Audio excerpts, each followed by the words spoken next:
Yeah, and I think one of the reasons why we don't often hear that is because we are so often inundated with notifications from a whole range of apps. Maybe we installed certain apps without really knowing what value we were going to get from it, you know? I mean, I know from my side, when I look at my smartphone, I have so many apps, and, you know, if only, let's say, 25% of those are sending me a notification on a daily or weekly basis, it can get really overwhelming. It can get distracting. That was Jeni Miles, who focuses on building meaningful and successful app businesses at Google Play. As a specialist in the use of persuasive technologies to create meaningful digital experiences, Jeni's going to talk to us today about the different techniques used by successful app makers to help us fulfill our goals. Jeni's also going to share how notifications directly impact the quality of our lives and the apps that you can download right now to give you that meaningful digital experience I was talking about. But before we start that, I want to welcome you to the Digital Mindfulness podcast, where we bring you the latest ideas on time well spent digital experiences from the best thought leaders around the world.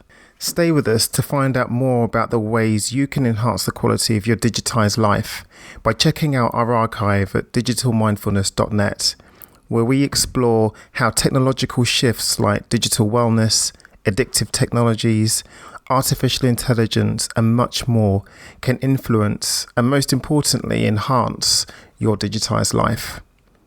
So enjoy this show with Jeni Miles. Hi Jeni, welcome to Digital Mindfulness, and thanks so much for being here. It's a pleasure to have you on the show. Thank you so much. I'm really looking forward to chatting to you. So Jeni, tell the audience a little bit more about yourself, if you would, and in particular, what led you to have such a strong interest in persuasive technologies? Yeah, so I've worked on Google Play in different capacities for the past almost 6 years. And my most recent role today is a business development manager for apps. So what I've been doing over the past 2.5 years is really supporting European startups with in the app space and helping them build successful businesses on Android. And when I first started this role, it was really focused more on the technical, more efficiency side of things. So, for example, is the app high quality? Are they able to drive enough users to install?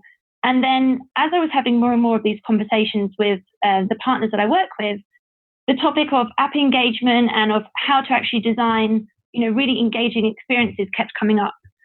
And what I felt from my side was a bit of a gap in my knowledge, to be honest. And I knew that there had to be some insights out there. So what I started to do in my spare time and a little bit with my job as well was really start to research and question, how can these apps build more meaningful experiences? So I started reading books on gamification, on, the health behavior change domain. And ultimately, I kind of got to a point where I felt like I had some really great insights from, these realms of behavioral science and app design.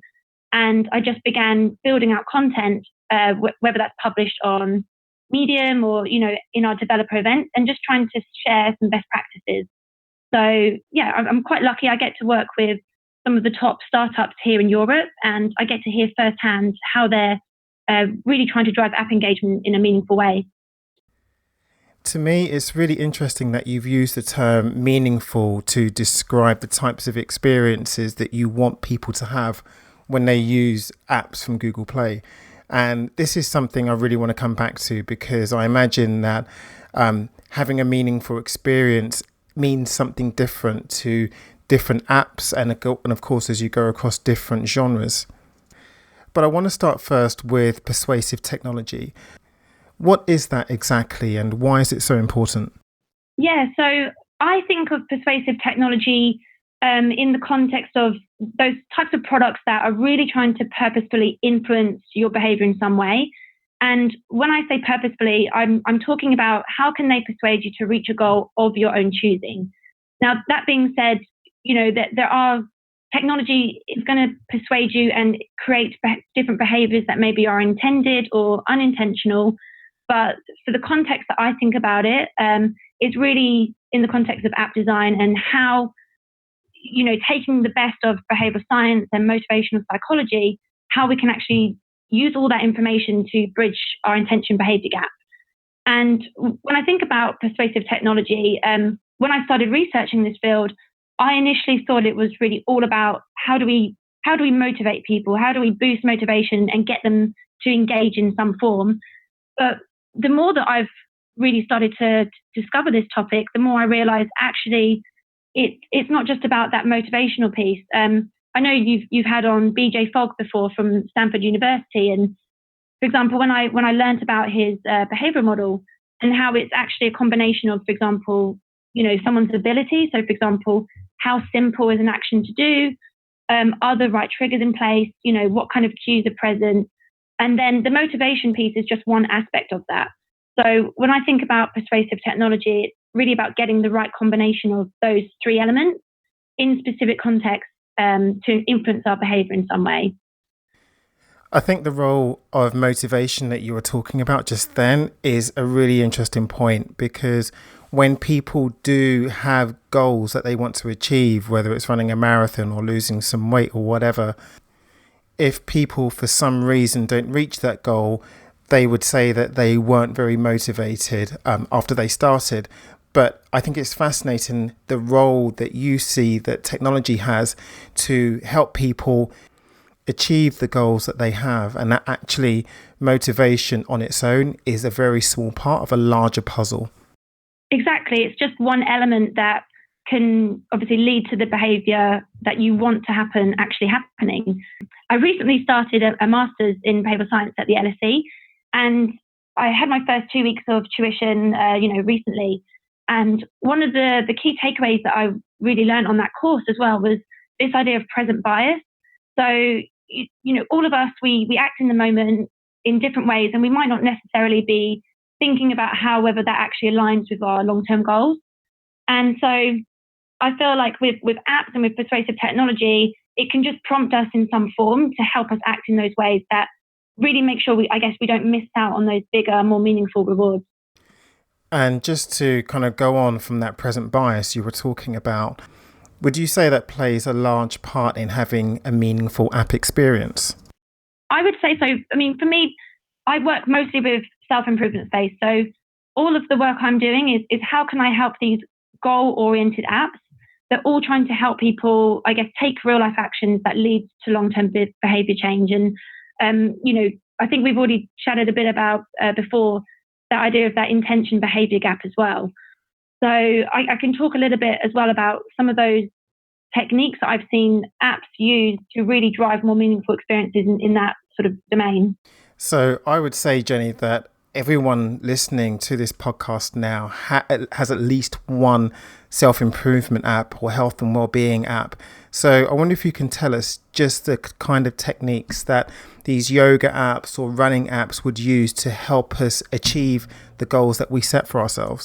So I can definitely give you a couple of examples from my work with a lot of these different developers. So one example that I've seen that's been really successful, and it kind of goes back to that topic I was talking about, this idea of the trigger of a prompt at the right time.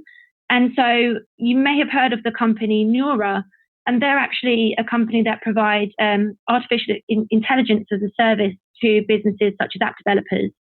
And what they're able to do using all of their machine learning is actually take smartphone insights, the data that your smartphone collects, and help actually map it back to what is that end user, the actual customer, how are they acting in the physical world. So, for example, there's a fertility awareness app called My Days, and what they're trying to do is help prompt people and remind them to take their temperature every morning, because obviously that's a key part of making sure the app actually provides them value.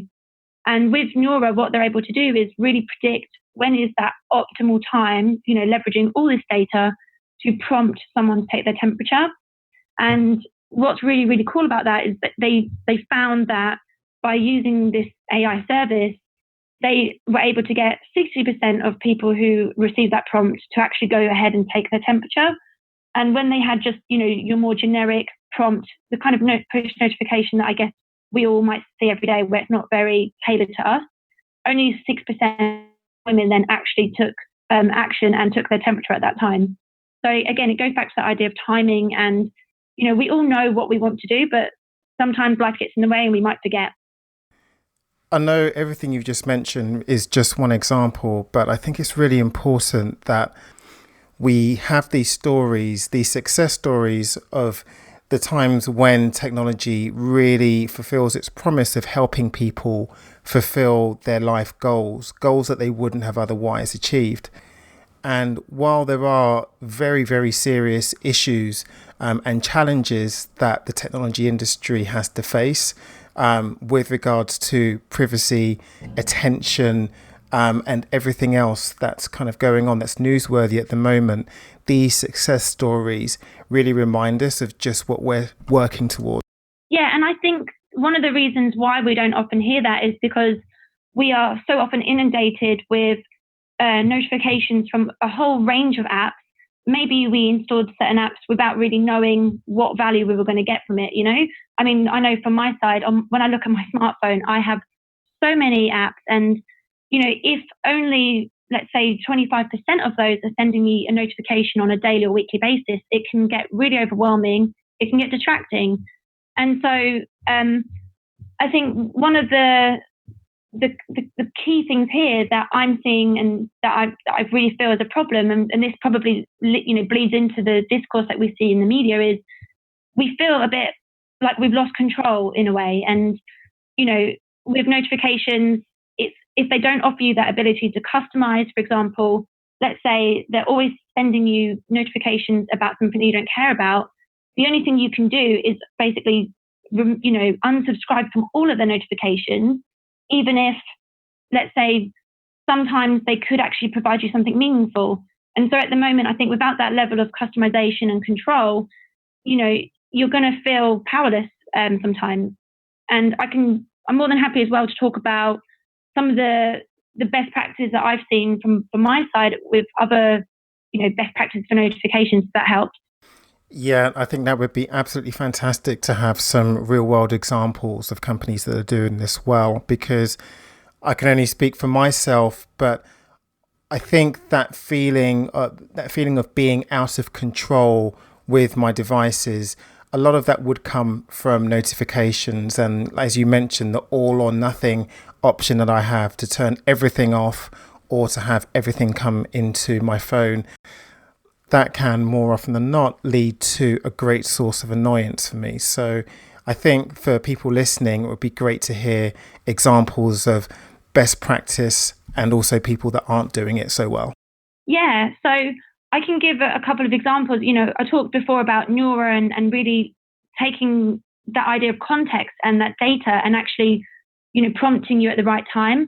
But I think what's missing is a lot of businesses and a lot of startups, sometimes they might lack the signals that they probably really should be using to target a notification well. You know, I think a lot of businesses might end up using these notifications as a kind of blunt tool in a way, just to bring people back. And they're not necessarily assessing, you know, whether this notification is actually driving value. And so, you know, when I think about what a good notification is, one that really comes to mind for me is, for example, City Mapper. They have a smart commute functionality. I don't know if you've used it here in London, but it's actually a persistent notification. But that being said, the reason why it's persistent is because it's there to help you when you're getting from A to B. And the reason why they've done that is actually you then don't have to keep opening up your phone, going into your app.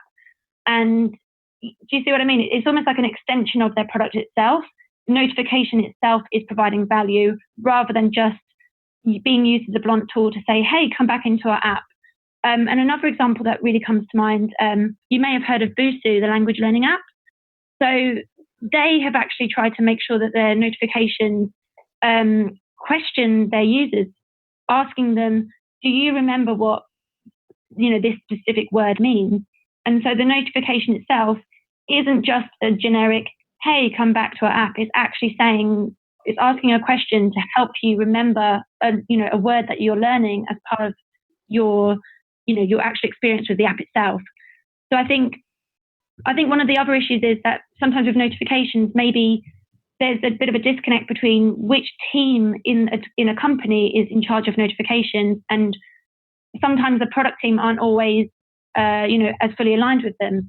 And so I think by starting to view notifications as something that should only be used A, when strictly necessary, but also B, when it really is driving value from the message itself, not just serving as a signpost to come back to the app. I think that's really crucial. I think this is really important, Jenny, because you and I, we're not just putting the world to rights on this podcast.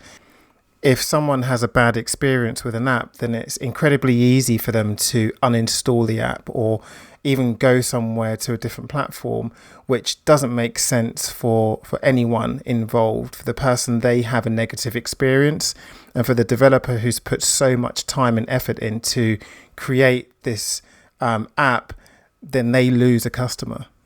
Exactly.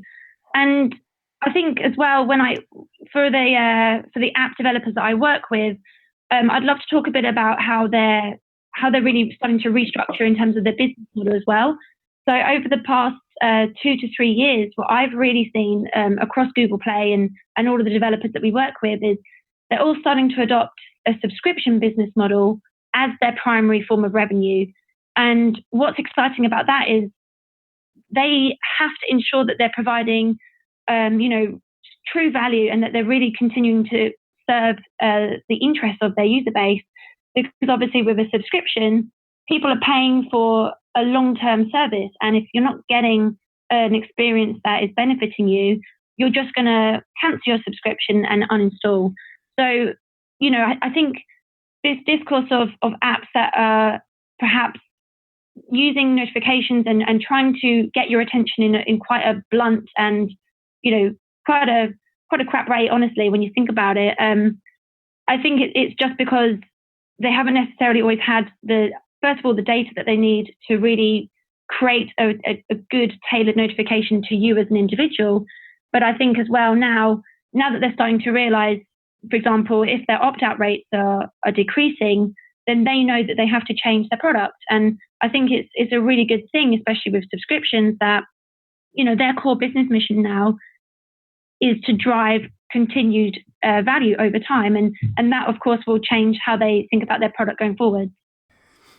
I think that even though notifications really are just one element of a total app experience, they're an incredibly important part. And when notifications are done well, I don't really notice them, and they really do carry me forward to achieving the goals that I want, whether that's getting certain information at a certain time or if it's kind of achieving physical goals.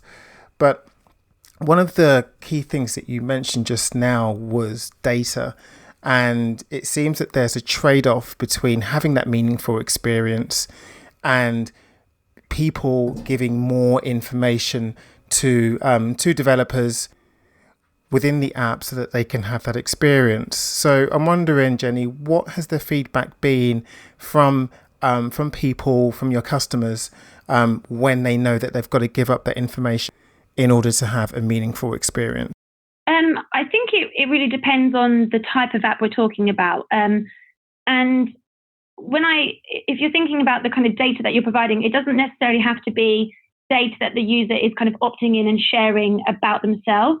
It could be more about, a developer more successfully understanding, okay, this person tends to meditate, for example, every day at 8 a.m. And let's say that particular person hasn't actually meditated one morning. Maybe then they can find a way to say, oh, your usual routine doesn't seem like it's kind of stuck.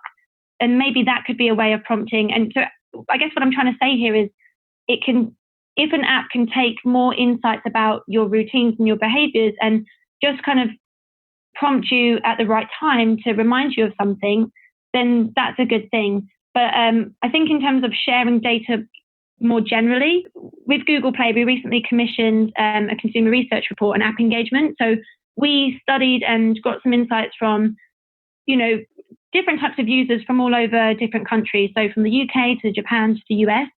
And when it comes to data, actually, one of the common issues raised was that people really want to benefit from personalization, but they want to remain in control of their data. And so I think it's a question of, yes, users do want to provide data as and when it helps them have a more personalized, beneficial experience, but there has to be settings to give them that control so that they can decide and customize what they offer and what they don't. I totally understand that by giving people greater control of how they use their apps, then that's going to lead to more meaningful experiences. But does this also apply to lay people who aren't as aware of the capabilities of the app or of their phone or whatever device they happen to be using? Does this issue of control really help them? I think it depends how the developer is implementing the settings, but I would say across the board, with the way that they can design the settings themselves, if it's intuitive, if it really helps, and if all of the messaging about the settings themselves is around why something benefits you and provides that information in context, then that's key. And what we actually do at Google Play, we regularly assess the quality of particular apps. And one of the things that we flag to a lot of developers is, for example, you're requesting permission for something that you don't need permission for, or you're requesting permission for something in the wrong flow, the wrong stage of the user journey. And so I think it's about for the developer itself, being sophisticated and recognizing people, if they understand the value that they're getting from offering permission or granting permission for a particular feature, then they're more likely to, number one, understand why they're actually giving access, but two, they're going to then benefit from it and not feel so powerless. So we've been speaking a lot about using data to serve more timely, more relevant notifications, but what are some other tools that developers have in their toolbox to be able to craft that meaningful experience for the people that are using them? So I can definitely share a framework that's really helped me when I started, researching how these developers can build more engaging app experiences. And that framework is the Octolysis framework. It's by Yu-Kai Cho, and it's within his book, and he has a website called Actionable Gamification. And I want to caveat, there's a lot of misnomers about what gamification is, but the way that Yu-Kai Cho really positions it is it should really be known as human-focused design. And if you've seen his Octolysis framework, what's really cool about it is it basically tracks 8 different motivational drives that all of us have, and it kind of splits them into 2. So, for example, on one side it has this white hat label, and on the other side black hat. And white hat, it really starts to call to mind different techniques that can help foster that sense of accomplishment, that sense of empowerment, and make something more intrinsically rewarding.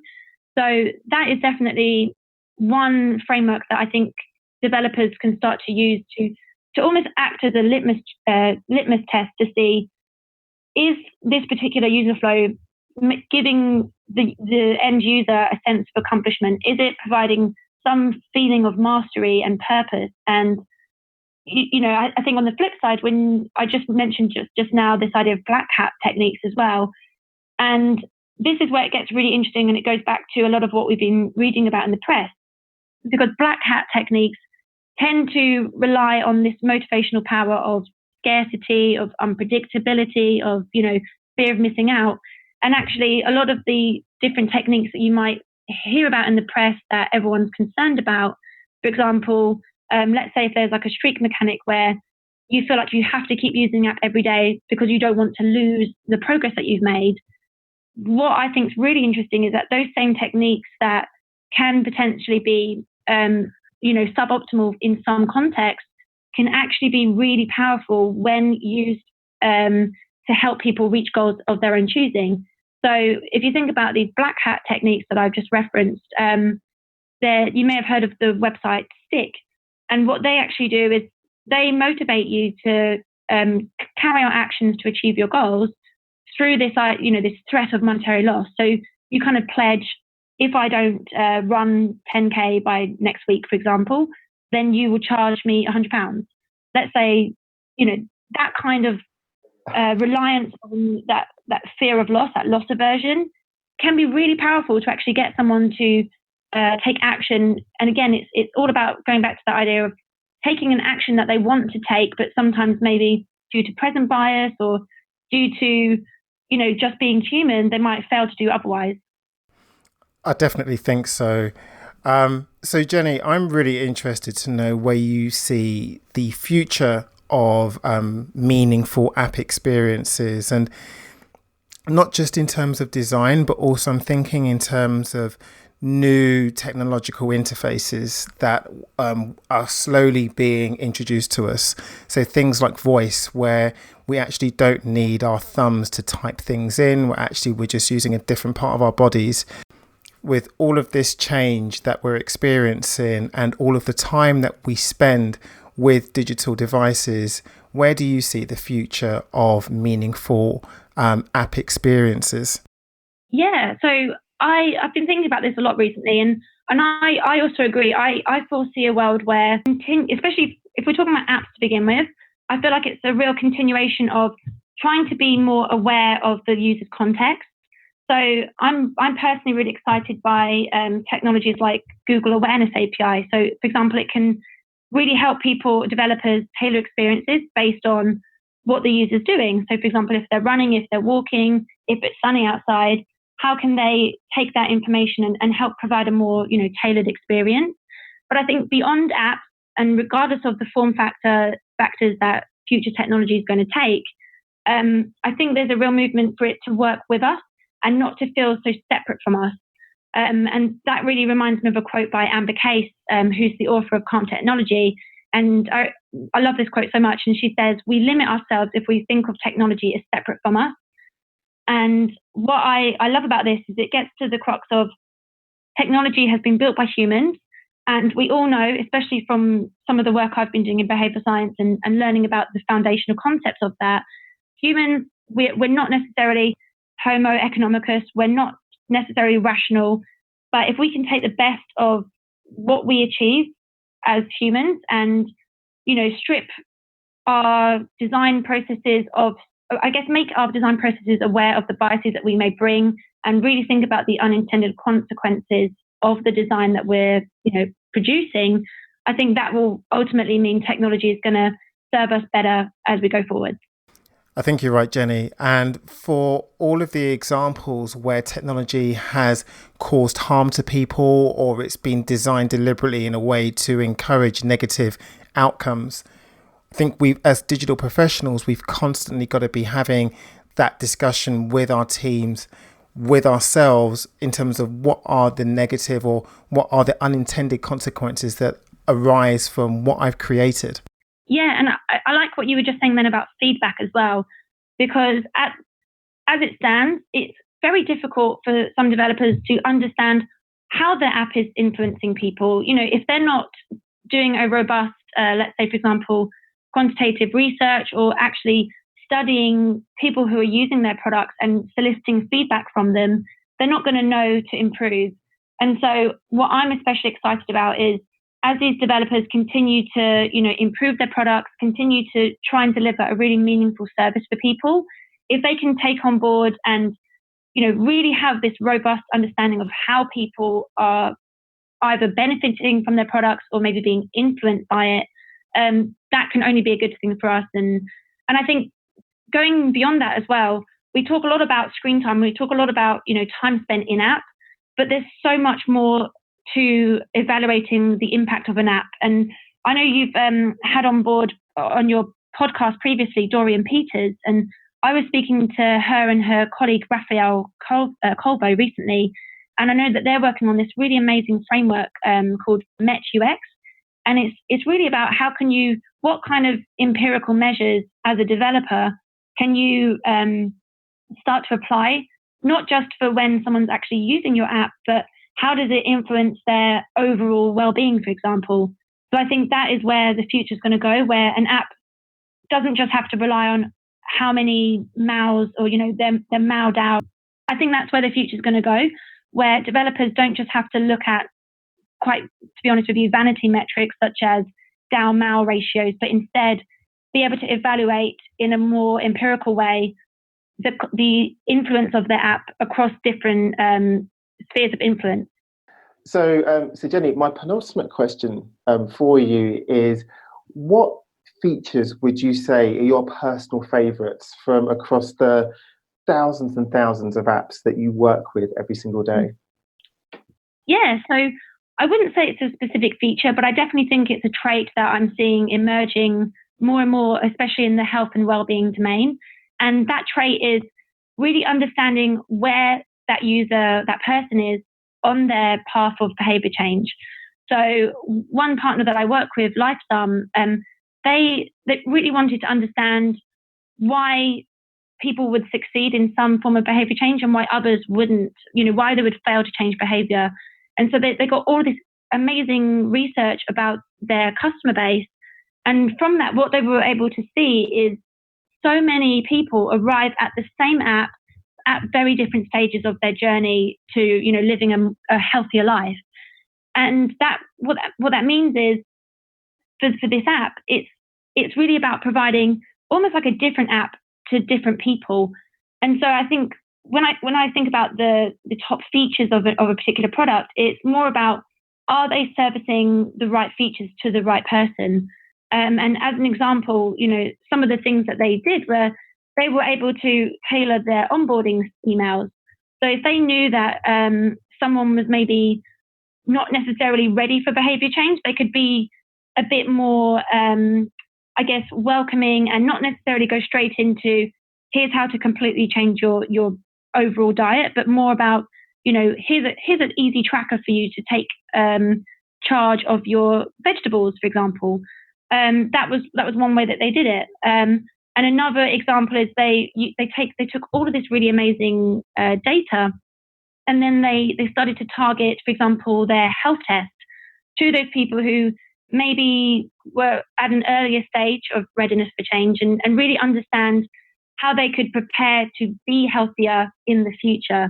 So if you see what I mean, it's really about how, not just from your app itself, but from your emails, from the features that you have kind of turned on in the product, how are those different, surface areas being tailored and personalized to each individual person?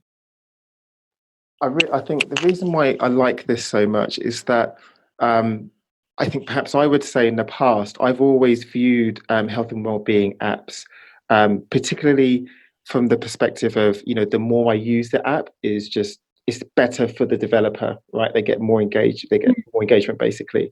But I always thought that these apps were geared towards making me do more of what they wanted me to do. So more yoga or more meditation or more reading, etc. But I love the idea that actually these apps are meeting me where I am. That actually, okay, it understands that perhaps I don't want to change my life completely. I don't want to become a yoga expert. I just want to do more of it. And they'll meet me there and they'll change the messaging accordingly. So it's perhaps less like a drill sergeant and more encouraging that you can do. Exactly. And I also think, especially with some of these top developers that I work with, what's really, really cool is that they can now start to track if someone, let's say, took advantage of a particular feature and they're also tracking their weight over time, did that feature actually help that person tangibly reach their goal of losing weight? And so it's not about how many people use this feature, it's more about how many people benefited from this feature. So I feel like we're really moving away from this idea of let's get as many people as possible to interact with this feature just because it makes our metrics look good. But actually, what is the end result? What's the output of people using our app? Is it fundamentally helping them? And, this goes back to my point around subscriptions as well. I really feel like with a subscription business model, it's in the developers and it's also in the consumer's interest to have this service that keeps on improving over time and really helps you on your path to long-term behavior change. Thanks so much for that, Jenny. That was great. So unfortunately, we've come to the end of the show. Where can people find out more about you and your work and connect with you? Yeah, so I'm on Twitter and my handle is _Jeni Wren. That's JENIWREN. So I'd love to discuss any of the topics raised today with your listeners. And as well as that, our team here at Google Play, we have a Medium channel, medium.com/Google Play Dev, where we regularly try to write about some app and game best practices. And I'm sure there'll be a lot of interesting content on there for your listeners to take a look at. Well, look, Jenny, thanks again for spending time with us today and walking us through this fascinating topic. I really appreciate it. Thank you so much for inviting me. Thank you.